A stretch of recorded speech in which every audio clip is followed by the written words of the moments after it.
Imagine waking up in a futuristic cockpit, screens communicating with each other, drones forming patterns around the aircraft like an intelligent escort, and a pilot no longer alone in decision-making because artificial intelligence whispers the best options to him. This scene isn't science fiction, it's the operational vision driving 6th-generation fighter programs. These aircraft don't just fight with missiles and maneuvers, they govern entire sensor networks, coordinate swarms, and redefine what air superiority means. Below, we explore the 5 projects that are currently driving this revolution. If you want to stay up to date on the most secret and surprising advances in military technology, turn on notifications. Don't miss any videos where we analyze the weapons that are changing warfare forever. The first program to highlight is the United States Next Generation Air Dominance, NGAD, driven by Boeing and other contractors. Beyond the aircraft itself, NGAD is an architecture, a manned fighter jet that acts as the center of gravity for a network composed of unmanned aerial vehicles, UAVs, satellites, and ground stations. Its design prioritizes modularity, easily upgradable components, and resilience in environments with intense electronic warfare. In practice, this means the fighter can receive new capabilities without the aircraft having to be taken out of service for years. Software, sensors, and weapons are integrated via slots that allow for rapid interchange. NGAD also aims for supercruise and signature reduction across multiple domains: radar, infrared, acoustic, seeking stealth that doesn't rely solely on a single approach. The second project is Japan's Mitsubishi FX, designed to operate in the vast and complex Pacific theater. Japan is betting on a platform that combines extreme stealth with full interoperability with allied systems. The FX incorporates advanced distributed sensors, that is, sensors outside the fuselage communicating as a distributed system, and an architecture geared toward controlling support drones. The Japanese emphasis is on situational awareness, integrating data from satellites, maritime surveillance, and ground units to create a tactically superior picture and act with surgical precision against critical targets. Third on our list is the European Future Combat Air System program, led by France and Germany.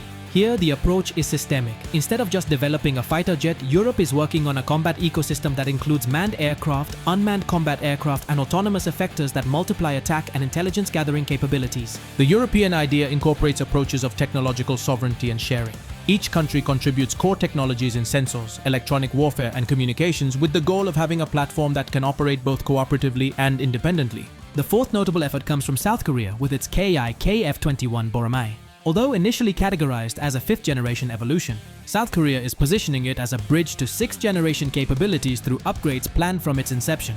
The Boramae has been designed to rapidly integrate new AESA radars, data fusion systems, and the ability to lead drone squadrons. The flexibility of the South Korean project makes it particularly interesting because it demonstrates how technologically emerging nations can achieve sophistication without relying exclusively on imports. Finally, the 5th reference is linked to naval aviation, a variant designed to operate from aircraft carriers intended to complement current carrier-based aircraft. This iteration aims to incorporate short takeoff and landing capabilities with the same suite of 6th-generation capabilities: supercruise, reduced signature, and seamless connectivity with air and naval swarms. The challenge here is greater, combining extreme performance with the robustness required for carrier-based operations and intensive maintenance cycles. Beyond the names and designs, there are 5 defining characteristics of the 6th generation that connect these projects: the ability to network with drones and sensors, the integration of artificial intelligence for split-second decision-making, modularity for continuous upgrades, multispectral stealth, not just radar, and resistance to electronic warfare and cyber attacks. Together, these characteristics transform the fighter into something more like an intelligent node than a simple weapons platform. Let's take artificial intelligence as an operational example. It's no longer about assistants displaying data. AI will suggest priorities, optimize evasive routes, and coordinate simultaneous attacks between manned and unmanned platforms. In moments of saturation, for example, when multiple missiles converge on a formation, AI must filter, prioritize, and execute actions in milliseconds, something humanly impossible without algorithmic support. This speed of decision-making, combined with sensors that share information in real time, completely changes tactics. Instead of classic aerial encounters, battles unfold where information and processing speed determine the outcome.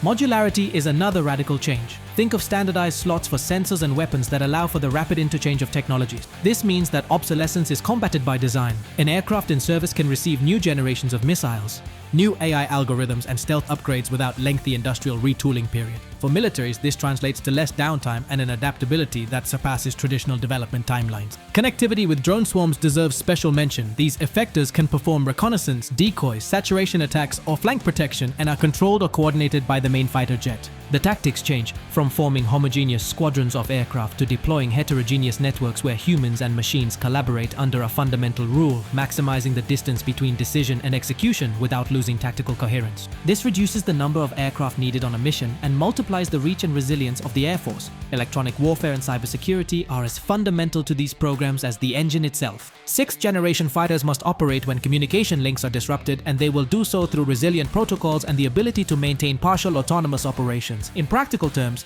this means the aircraft continues its mission even when the network is degraded, making local decisions based on the latest coherent picture of the battle. As we continue to explore every detail of these sixth-generation fighters, leave a comment telling us which one you find most impressive and why. Manufacturing and logistics are also changing. Advanced composite materials, additive printing for critical components, and predictive maintenance techniques based on integrated sensors are reducing both time and costs. Instead of hangars full of spare parts, the fleet is maintained through data analysis and modular replacements at fixed or mobile locations, enabling more agile force deployment. This concludes our initial look at the 5 projects and their defining characteristics. In the second section, we will continue analyzing specific examples of weaponry, swarm tactics, recent tests, estimated entry into service timelines, and how these fighters could transform key geopolitical scenarios. History continues to be written on the test benches, and what we see in the upcoming trials will shape air combat for decades to come. What weapons, sensors, and tactics will truly set these fighters apart in actual combat?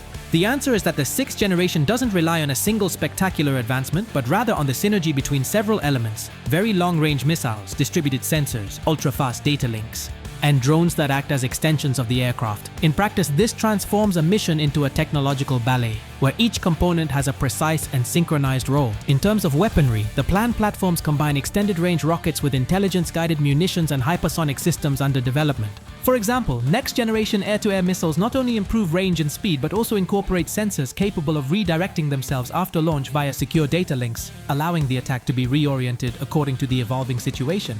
In air-to-surface missions, the option will include high-precision munitions with real-time adaptive capabilities, able to select impact points that minimize collateral damage and maximize military effect. The drones associated with each program are not merely support systems. Some will act as expendable effectors to overwhelm defenses, others as low-signature sensor nodes capable of detecting enemy emissions and triangulating their location.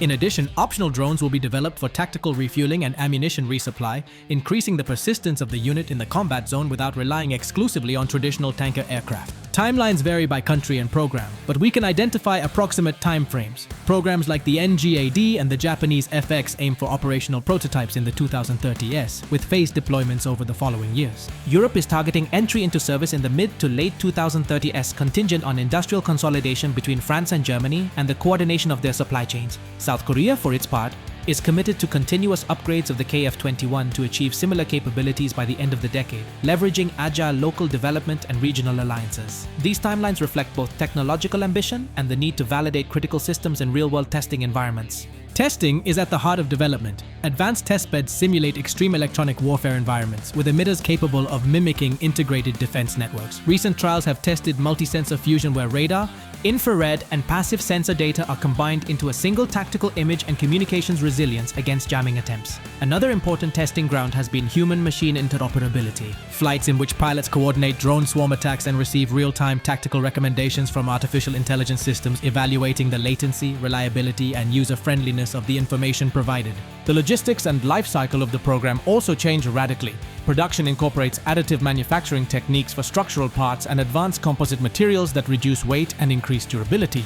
Maintenance relies on embedded sensors that transmit predictive information to support centers, enabling scheduled interventions before failures occur. This approach reduces downtime and facilitates more sustained deployments globally. The economic factor is key. Developing fighters of this complexity requires investments in the billions over decades. However, nations are opting for a smaller number of more capable platforms rather than massive fleets of less advanced models. This raises questions about resource allocation. To what extent is it feasible to simultaneously fund fleet modernization, refueling systems, and support networks? Budgetary decisions will directly affect production schedules and the final number of operational units. On the diplomatic front, sixth-generation networks will affect agreements and alliances. Countries with advanced programs will be able to impose standards and network architectures that their allies will have to adopt to interoperate. This means that technological collaborations will define security frameworks, where sharing accurate data between platforms will be a requirement for effective cooperation. Debates about exports will also resurface. What capabilities should be sold and to whom? Sixth-generation networks will necessitate stronger controls on technology transfer to prevent the proliferation of critical capabilities. Another significant risk is technological escalation. If one power rapidly deploys sixth-generation fighters and associated swarms, its rivals will be forced to accelerate their defensive programs, potentially triggering arms races in areas such as quantum radar, hypersonic interceptors, and high-intensity cyber warfare. Therefore, international discussions on rules of engagement and technological limits could become increasingly important in the coming years. Subscribe to the channel and share this video with your friends who are fans of aviation and military technology.